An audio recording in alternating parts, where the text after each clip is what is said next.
사랑하는 성도 여러분, 여러분에게 하나님의 은혜와 하나님의 평강이 함께 하시기를 축복합니다. 어려운 형편인데 우리가 함께 모여서 예배할 수는 없지만 하나님의 성전인 우리에게 각 가정에서 초대교회처럼 우리가 예배를 드리게 되었어요. 여러분에게 먼저 기도의 부탁을 드리면, 근본적인 문제가 지금 해결되고 있지 않잖아요, 그렇죠? 치료약이 개발되면 근본적인 이제 문제가 해결되는 건데, 그러니까 각 나라마다 빗장을 걸어 두었고, 유럽과 북미 그 안전한 줄 알았더니, 의료 체계가 잘 된 줄 알았더니 이게 아니라는 말이에요. 그러니까 막 서둘러서 귀국들 하고 있잖아요. 그러고 보면 우리나라가 좀 든든하기도 하고, 이렇게 성장했구나라고 하는 감사도 들지만, 그래도 우리나라 역시 속수무책이잖아요. 어쨌든 그래서 우리가 기도를 많이 해야 되겠습니다. 제가 카메라를 보고 이렇게 설교한 부분이 거의 없다 보니까, 여러분들 이렇게 저의 예배를 지금 돕고 있는 스텝, 우리 장로님, 안수 집사님, 권사님, 집사님들 이렇게 몇 분 계신 여러분의 얼굴 보고 설교하는 게 이렇게 자연스럽지, 이렇게 카메라를 응시하고 보는 부분들이 10여 년 전에 CTS 방송 그 영상 칼럼 찍을 때 외에는 좀 생소해서 눈에 초점이 잘 안 맞춰지기도 합니다. 속히 이 부분이 끝났으면 누구나 다 열망하는 거지만 정말 빨리 끝나야 되겠습니다. 그래서 여러분 더 기도해 주시고, 우리 교회는 언제 그러면 다 함께 예배 드리느냐, 저는 객관성이라고 하는 부분을 좀 염두에 둡니다. 만약에 교회를 핍박하기 위해서 정부 시책이 교회만 예배 오지 말라 하면 그럴 수는 없죠. 그건 잘못된 거죠. 그런데 이제 학교라든지 공공 여러 기관적인 부분들이 아직은 함께 모여서 있으면 이 코로나로 인해서 결국은 우리 각자에게 이제 치명적인 것이 오니까 좀 사태를 주시하고 보고 있잖아요. 4월 6일인가요? 그때 애들 개학을 지금 한다 하지만 어저께 국무총리 담화문을 보면, 발표를 보면 이것도 불안하다는 거죠. 그래서 아마 내일이나 모레쯤에 다시 한번 정확하게 얘기하겠다 그랬단 말이에요. 저희 교회의 예배는 아이들 학교 개학을 기점으로 해서 그 주일에 예배를 드리도록 하겠습니다. 다음 주 4월 6일에 애들 개학이 정상적으로 된다 하면 4월 5일 주일날 예배를 드릴 것입니다. 이것은 객관적인 부분을 교회도 잘 따라가야 우리 교회의 목적이, 설립 목적이 세상 사람들에게 소망을 주고 성도들에게 기쁨을 주는 교회라고 말씀을 드렸잖아요. 그러니까 세상 사람들이 걱정하는 교회가 되면 안 된다는 거죠. 세상 사람들에게 소망을 주는, 제가 이제 앞마당에 요즘 학생부들 잘 들어요. 학생부실을 더 넓히는 지금 공사 작업을 하고 있어요. 누가요? 장로님, 안수 집사님들이.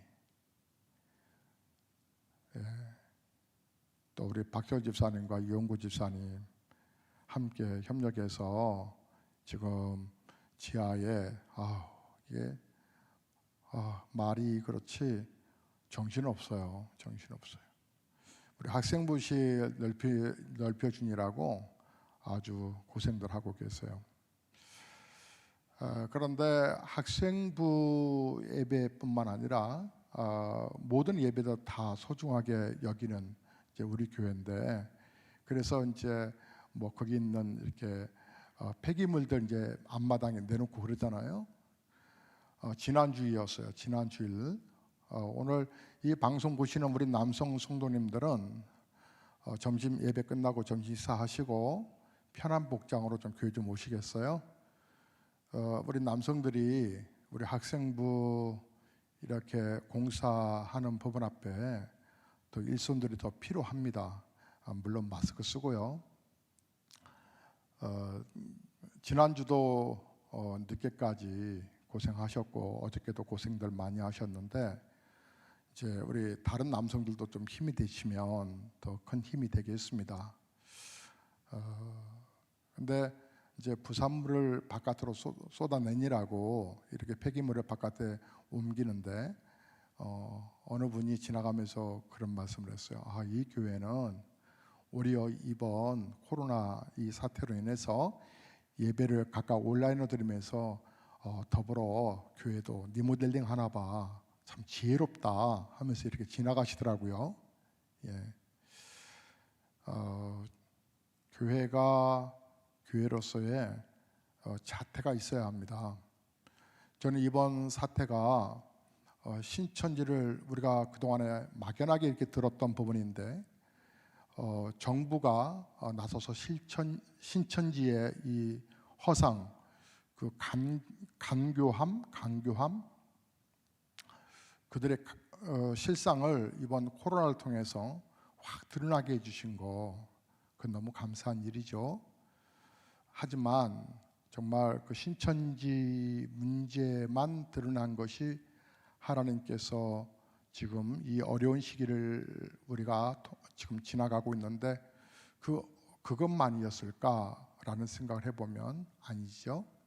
우리 각자의 믿음도 우리 스스로의 믿음도 하나님께서 지금 체크해 볼 것을 말씀하고 계시는 거 아니겠어요? 나는 열심히 교회를 다녀요. 열심히 교회 다니고 또 나름대로 신앙생활 뭐 의무도 나름대로 잘하고 있다라고 생각하지만 정말 그럴까요? 내가 예수 잘 믿는지 안 믿는지 그 모습은 우리 가족들이 잘 알겠죠. 엄마, 아빠 모습을 보고 아이들이 어떤 생각을 할까 한번 생각해 보세요. 신앙의 자태가 있을까? 그러니까 이번에 우리는 각각 처소에서 예배를 드리지만 각각 처소에서 예배를 드리면서 깊이 생각해야 할 것은 나는 온전한 주님과의 동행하는 그런 성도의 삶을 추구해 왔는가? 아주 강교한 집단인 신천지만이 문제가 아니고 우리 각각 개인적으로 나는 신실한 믿음에 거하는 자이었던가라고도 한번 점검해 봤으면 좋겠습니다. 하지만 가장 큰 줄기는 나는 분명한 하나님의 자녀라고 하는 거죠. 하나님의 자녀고 이 하나님의 자녀의 이 사랑의 끈은 그 누구도 끊을 수가 없다라고 말씀하셨죠.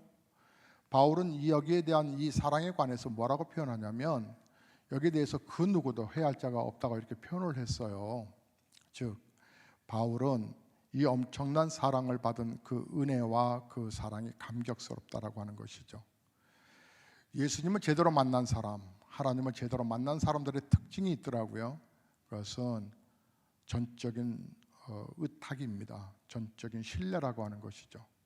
하나님을 만난 사람들의 정말 특징들이 내일 일은 하나님께서 또 이루어 가시겠지 하고 오늘의 신실한 삶을 살아가는 그 특징들이 있다라고 하는 것이죠.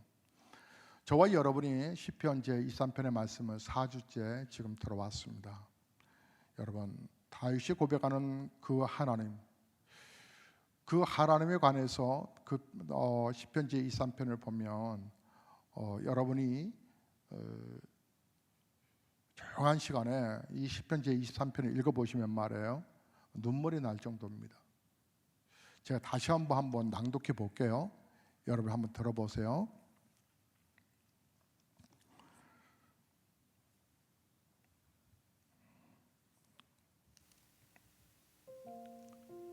여호와는 나의 목자시니 내게 부족함이 없으리로다. 그가 나를 푸른 풀밭에 누이시며 쉴만한 물가로 인도하시는도다. 내 영혼을 소생시키시고 자기 이름을 위하여 의의 길로 인도하시는도다. 내가 사망의 음침한 골짜기로 다닐지라도 해를 두려워하지 않을 것은 주께서 나와 함께 하심이라. 주의 지팡이와 막대기가 나를 안위하시나이다. 주께서 내 원수의 목전에서 내게 상을 차려주시고 기름을 내 머리에 부으셨으니 내 잔이 넘치나이다. 내 평생의 선하심과 인자하심이 반드시 나를 따르리니 내가 여호와의 집에 영원히 살리로다. 아멘. 이 시편의 제23편의 말씀을 우리 교회 초대 권사이신 천순남 권사님, 그분이 94세의 일기로 세상을 떠나셨는데 그 권사님이 늘 암송하고 되새기던 말씀입니다. 그분은 그러셨죠. 목사님, 시편 제23편은 그렇게 읽으면 읽을수록 낭독할수록 눈물이 납니다. 아니, 할머니가 그 말씀을 하십니다. 70 넘어 80 넘어 90 된 할머니가 시편 제23편의 말씀을 보면 너무 좋다 말씀하시면서 말씀을 심지어 암송을 하셨습니다. 저는 일평생을 살아온 권사님의 그 말의 의미가 무엇인지 요즘 더 느껴가고 있습니다. 우리가 사망의 음침한 골짜기를 사실 지금 지나가고 있습니다. 교회사의 역대 2000년 사이에서 예배가 중단된 적은 없었습니다. 물론 우리는 인터넷 예배로 예배를 이어간다 하지만 모여서 예배 드리는 부분들이 그러니까 숫자는 좀 적을지라도 소수라도 예배를 이어왔었던 거죠. 물론 지금은 이제 과학이라고 하는 문명 앞에서 이제 각각 질병을 공유하기도 하고 이것이 원인이 함께 있으면 다른 사람도 피해가 있다라고 하는 것을 알고 있기 때문에 여러 여건상 우리가 서로 거리를 두고 있는 거지만 어쨌든 간에 이 세계 교회사에 있어서 예배가 이렇게 중단되어 본 적은 없다는 것이죠. 이 사태가 얼마나 심각하냐면 불교에서는 석가탄신일을 한 달 더 늦춰서 한다 하죠. 4월 말일인가 그런데 5월 말일로 옮겼다죠.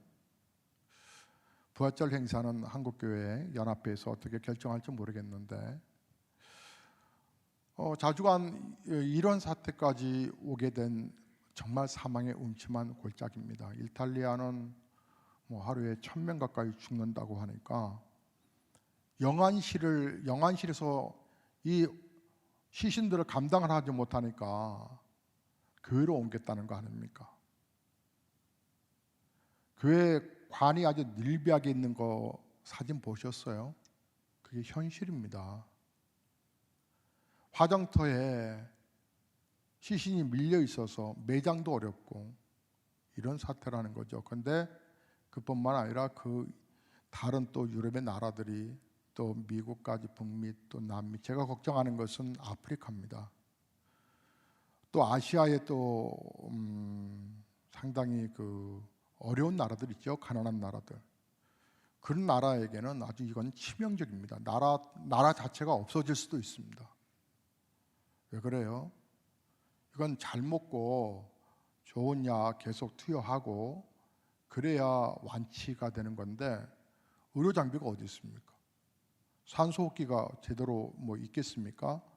아프리카에 저급한 나라들과 아시아에 더 저급한 나라들은 이건 아주 치명적이라고 저는 봅니다. 그래서 이게 시작되면서 이게 유럽으로 퍼져간다라고 하는 얘기를 들었을 때 저는 제일 먼저 아프리카까지 번져가지 않기를 기도하고 있고 지금도 기도하고 있습니다. 이 죽음의 이 그늘에 그게 얼마나 무서우면 살던 고향, 직장 다 그만두고 본국으로 막 그 비싼 비행기 그냥 공짜로 오는 거 아니에요. 나라에서 비행기를 대주는 거지 공짜 타고 오는 거 아니에요. 다 비행기 값 내야 돼요. 근데 부랴부랴 모든 생계 다 내려놓고 이쪽으로 넘어온 이유가 뭐겠어요? 살려고 하는 거잖아요. 살려고. 즉 죽음의 그림자가 뒤로져 가고 있다는 거죠. 어떻게 해야 어떤 방법으로 어떤 부분으로 이것이 다 풀어질까? 참으로 지금은 아무런 대책이 없습니다. 중국이 뭐 코로나가 끝났다고 하지만 다 믿지 않죠? 중국보다 의료 체계가 더 잘 된 이탈리아가 이 정도라면 공산국가에서 사회주의 국가에서 정말 제대로 너희들이 보고를 하고 있냐라고 하는 거죠. 그냥 자연사로 돌려버리는 거 아닐까? 뭐 여러 가지 의구심이 있는데 뭐 다른 나라니까 뭐 우리가 신경 쓸 건 없고 이 질병, 이 재앙이 우리 동네에도 그 문자가 들어오지 않습니까? 어떻게 우리에게 엄습할지 모릅니다. 그렇다고 해서 너무 우리가 막 긴장하고 막 그러면 이것도 또 스트레스가 되고 이것도 우리가 또 사회 활동하는데 큰 또 문제가 될 수 있겠지만 경각심은 가져야 한다는 거죠. 더불어서 하나님과의 관계가 정말 다 회복돼야 된다고 하는 것이죠. 저는 이번 기간이 끝나고 여러분을 만날 때 스스로 체크해 보고 싶은 것이 있습니다. 저 자신도 마찬가지입니다. 저 자신도 마찬가지고 우리 교회가 정말 초대교회처럼 주님이 원하셨던 바로 그 교회 방송실에서 우리 쪽에 현수막 좀 한번 비춰줄 수 있겠어요? 여러분이 뭐 익히 아십니다마는 우리 보배로운 예수교회 구체적인 비전이 뭡니까? 주님의 심장 속에 있었던 바로 그 교회를 세워드리고 싶은 그 교회, 사도행전에 있었던 그 교회, 세상을 변화시켰던 그 교회, 마지막 때에 세우시는 그 교회를 우리 주님이 보고 싶은 그 교회를 우리 또한 그려보자는 거 아니겠습니까?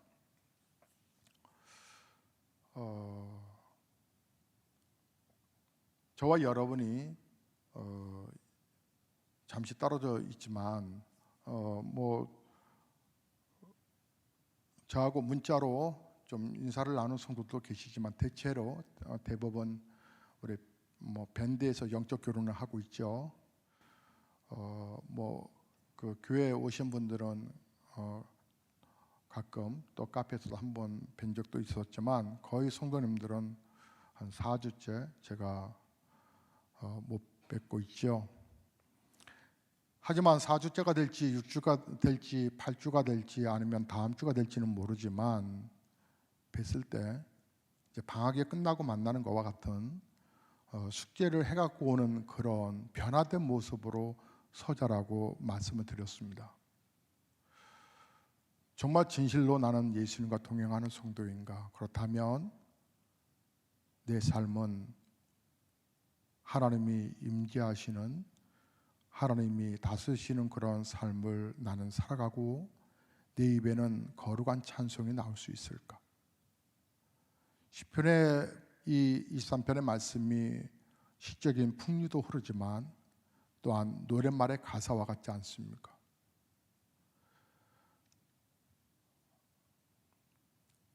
저는 이번 한 주간에도 우리 성도님들을 위해서 기도합니다.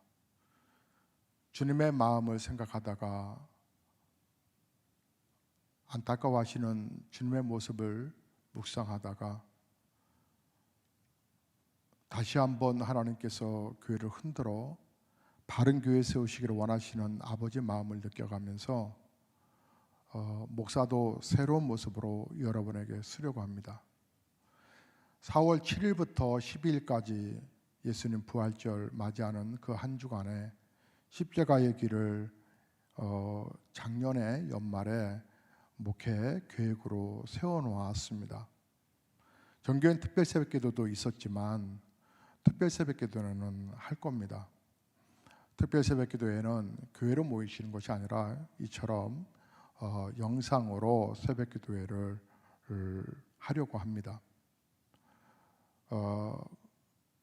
그래서 여러분도 5시 반에 깨어나셔서 영상으로 있는 처소에서 예배 드리시고요. 저도 또 잘 준비해서 십자가의 거기를 주님의 은혜 그리고 주님의 마음을 더 느끼고 더 성숙된 모습으로 쓰고자 특별 집회를 기획했던 것들을 어떻게 하면 실행에 옮길까 생각하고 하나님의 은혜를 구하고 있습니다. 우리는 예수 믿는 사람들입니다.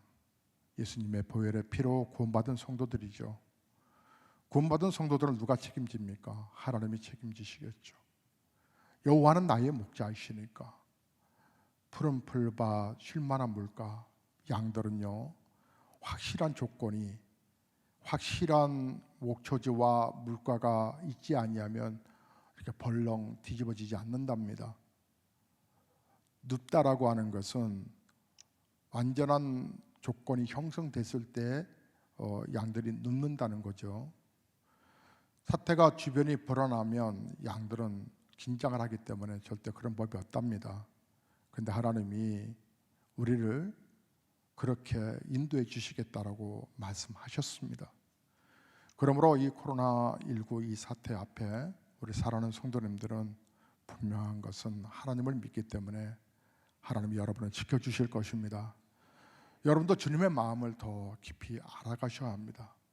그리고 주님의 은혜 앞에 여러분의 삶이 얼마나 우리 예수님을 닮아가는지에 대해서 여러분은 깊이 생각하셔야 합니다. 흐트러진 부분이 있으면 제대로 온 매문새를 잘 다듬듯 우리의 신앙의 믿음도 잘 다듬어야 되겠습니다. 사랑하는 성도 여러분, 각 가정에서 매일 올라오는 밴드의 기도문과 말씀 보시고 또 우리 특별히 순장님들 영적으로 바로 서셔야 합니다. 주님과 동행하는 삶, 그 성도가 말세에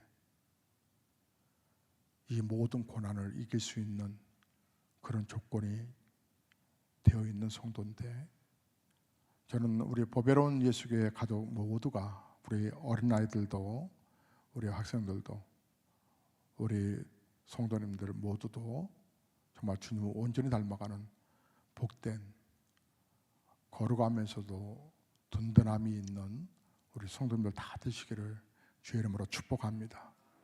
찬송하시겠습니다.